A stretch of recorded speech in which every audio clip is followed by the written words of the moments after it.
Halo, jumpa lagi dengan Budian dalam mata pelajaran otomatisasi dan tata kelola kepegawaian. Assalamualaikum warahmatullahi wabarakatuh. Apa kabar kelas 12 UTKP? Semoga pada pagi hari ini kalian dalam keadaan sehat walafiat semuanya. Sebelum pembelajaran kita hari ini kita mulai, ada baiknya kita berdoa dulu supaya kita diberi pemahaman yang baik. Berdoa mulai. Berdoa selesai. Hari ini Budian akan membahas tentang pemberhentian pegawai.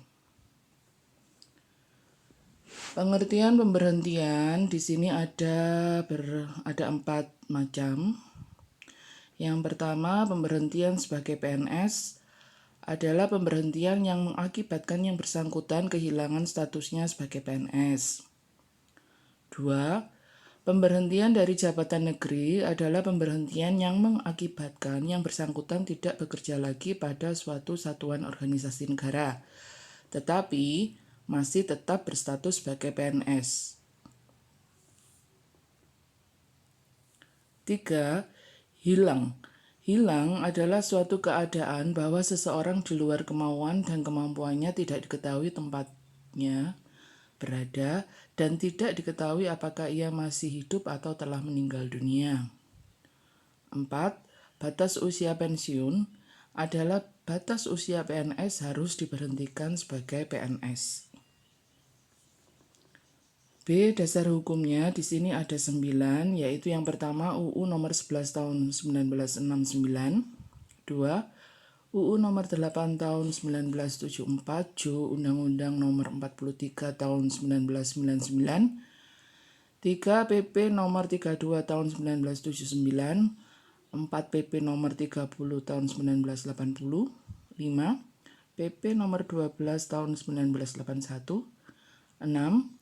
PP nomor 8 tahun 1989, 7. PP nomor 99 tahun 2000, Jo PP nomor 12 tahun 2002, 8. PP nomor 9 tahun 2003, dan 9. Keputusan Kepala BKN nomor 14 tahun 2003. C. Jenis-jenis pemberhentian PNS ada 8. Yang pertama, pemberhentian atas permintaan sendiri. 2. Pemberhentian karena mencapai batas usia pensiun. 3. Pemberhentian karena adanya penyederhanaan organisasi. 4. Pemberhentian karena melakukan pelanggaran atau tindak pidana atau penyelewengan. 5. Pemberhentian karena tidak cakap jasmani atau rohani. 6. Pemberhentian karena meninggalkan tugas. 7. Pemberhentian karena meninggal dunia atau hilang. 8. Pemberhentian karena hal-hal lain. Berikut penjelasan masing-masing poin C. 1. Pemberhentian atas permintaan sendiri. Yang A dikabulkan apabila diberhentikan dengan hormat sebagai PNS. Jadi ia akan diberhentikan dengan hormat sebagai PNS dan berhak menerima pensiun pegawai jika usia sekurang-kurangnya 50 tahun dan masa kerja untuk pensiun sekurang-kurangnya 20 tahun. B. Ditunda adalah paling lama 1 tahun apabila ada kepentingan dinas yang mendesak. C.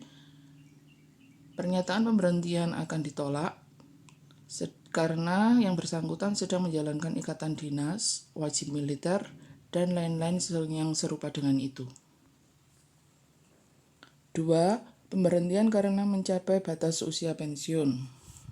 Yang A. PNS telah mencapai batas usia pensiun, diberhentikan dengan hormat sebagai PNS. B. Batas usia pensiun adalah 56 tahun. C. Usia di atas atau lebih 56 tahun bagi PNS yang menduduki jabatan struktural atau fungsional yang dapat diperpanjang BUP-nya dan oleh PPK BUP-nya tidak diperpanjang. D. Berhenti pada usia 56 tahun bagi PNS yang menduduki jabatan struktural atau fungsional yang diperpanjang batas usia pensiunnya. E. mencapai batas usia pensiun sesuai dengan undang-undang, contohnya jaksa dan hakim. 3. Pemberhentian karena adanya penyederhanaan organisasi. Yang A, diberhentikan dengan hormat sebagai PNS, usia minimal 50 tahun, masa kerja minimal 10 tahun. B, diberhentikan dengan hormat dari jabatan negeri, usia belum mencapai 50 tahun, masa kerja belum mencapai 10 tahun, diberikan uang tunggu maksimal 5 tahun.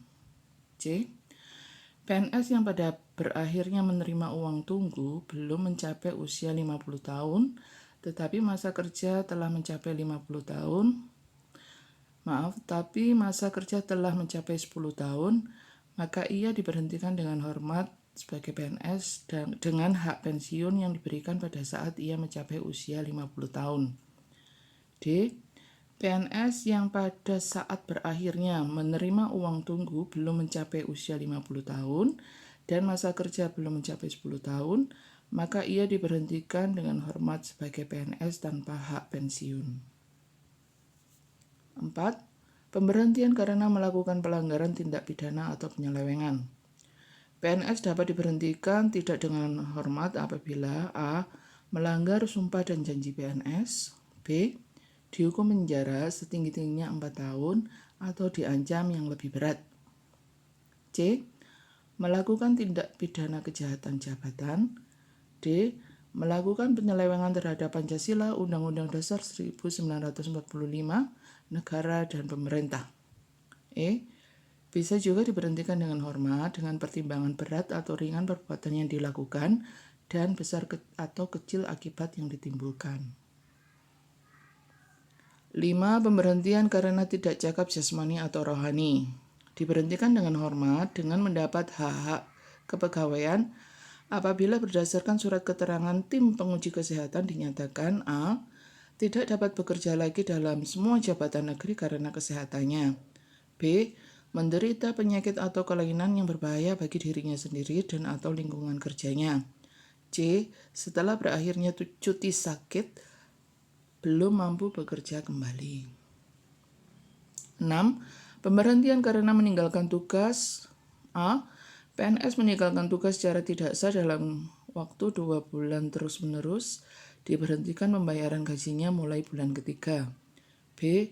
PNS meninggalkan tugas secara tidak sah lebih dari 2 bulan, tetapi kurang dari 6 bulan melaporkan diri kepada pimpinan instansinya, maka yang bersangkutan ditugaskan kembali apabila alasan-alasan meninggalkan tugasnya secara tidak sah itu dapat diterima oleh pejabat yang berwenang.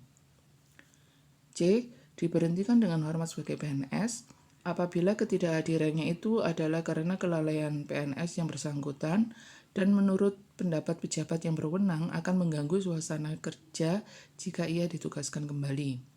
D. Pemberhentian karena meninggalkan tugas PNS yang selama 6 bulan atau lebih terus-menerus meninggalkan tugasnya secara tidak sah, diberhentikan tidak dengan hormat sebagai PNS. 7. Pemberhentian karena meninggal dunia atau hilang. A. PNS yang meninggal dunia dengan sendirinya dianggap diberhentikan dengan hormat sebagai PNS. B. PNS yang hilang dianggap telah meninggal dunia pada akhir bulan ke-12 sejak ia dinyatakan hilang. C. PNS yang telah dinyatakan hilang yang belum melewati masa 12 bulan lalu diketemukan kembali masih hidup dan sehat, maka dipekerjakan kembali sebagai PNS. D. PNS yang telah dinyatakan hilang yang belum melewati masa 12 bulan diketemukan kembali tetapi cacat, maka diberhentikan dengan hormat sebagai PNS dengan hak pensiun apabila telah memiliki masa kerja minimal 4 tahun. E. Diberhentikan dengan hormat sebagai PNS tanpa hak pensiun apabila belum memiliki masa kerja minimal 4 tahun. F. PNS yang telah dinyatakan hilang diketemukan kembali setelah melewati masa 12 bulan, maka apabila masih sehat akan dipekerjakan kembali. Apabila tidak dapat bekerja lagi dalam semua jabatan negeri berdasarkan surat keterangan tim penguji kesehatan, maka diberhentikan dengan hormat sebagai PNS dengan mendapat hak-hak kepegawaian. 8. Pemberhentian karena hal-hal lain. A. PNS yang tidak melaporkan diri kembali kepada instansi induknya setelah habis menjalankan cuti di luar tanggungan negara, maka diberhentikan dengan hormat sebagai PNS. B. PNS yang terlambat melaporkan diri kembali kepada instansi induknya setelah habis menjalankan cuti di luar tanggungan negara dengan syarat-syarat sebagai berikut. 1. Apabila keterlambatan melaporkan diri itu kurang dari 6 bulan, maka PNS yang bersangkutan dapat dipekerjakan kembali apabila alasan-alasan tentang keterlambatan melaporkan diri itu dapat diterima oleh pejabat yang berwenang, ada lowongan, dan setelah ada persetujuan dari Kepala BKN. 2. Apabila keterlambatan melaporkan diri itu kurang dari 6 bulan, tetapi alasan-alasan tentang keterlambatan melaporkan diri itu tidak dapat diterima oleh pejabat yang berwenang, maka PNS yang bersangkutan diberhentikan dengan hormat sebagai PNS. 3. Apabila keterlambatan melaporkan diri itu lebih dari 6 bulan, maka PNS yang bersangkutan harus diberhentikan dengan hormat sebagai PNS.